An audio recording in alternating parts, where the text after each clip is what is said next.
Bonjour, le comité AREP trouve important de vous expliquer c'est quoi une norme, pourquoi il faut que la fonderie Horn respecte la norme de 3 nanogrammes par mètre cube d'arsenic dans l'air. C'est le ministère de l'Environnement qui établit les normes.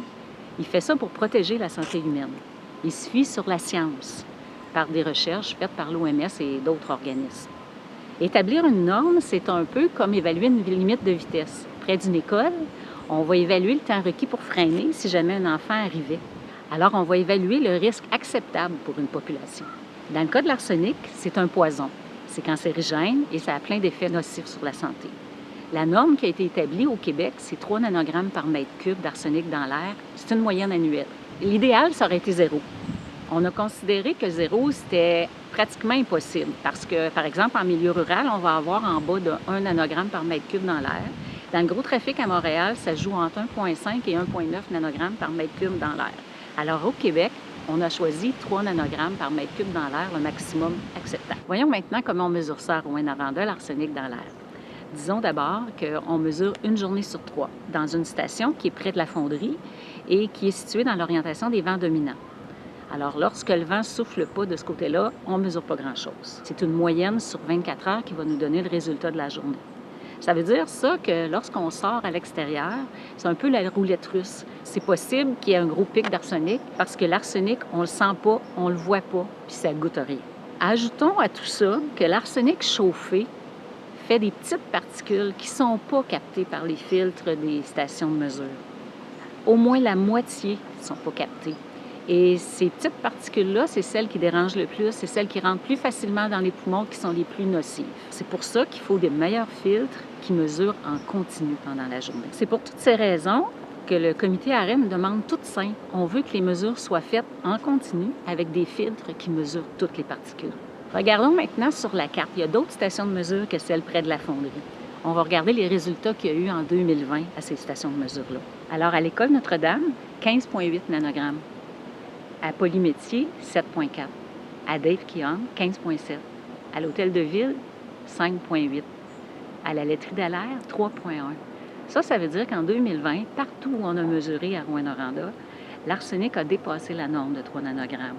Puis ces stations-là ne sont pas dans l'orientation des vents dominants. C'est pour ça qu'il faut ajouter des stations de mesure à 360 degrés tout le tour de la fonderie.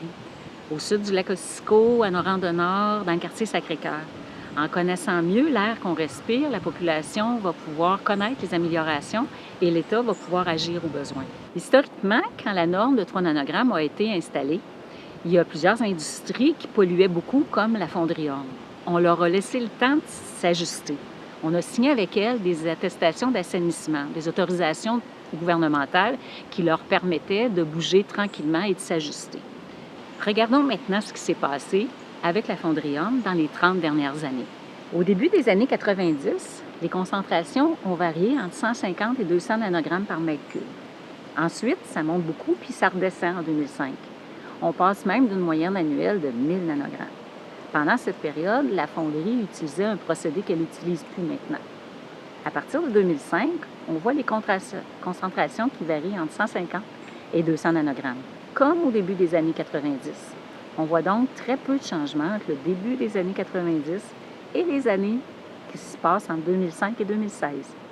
La tendance à la baisse débute seulement à partir de 2017.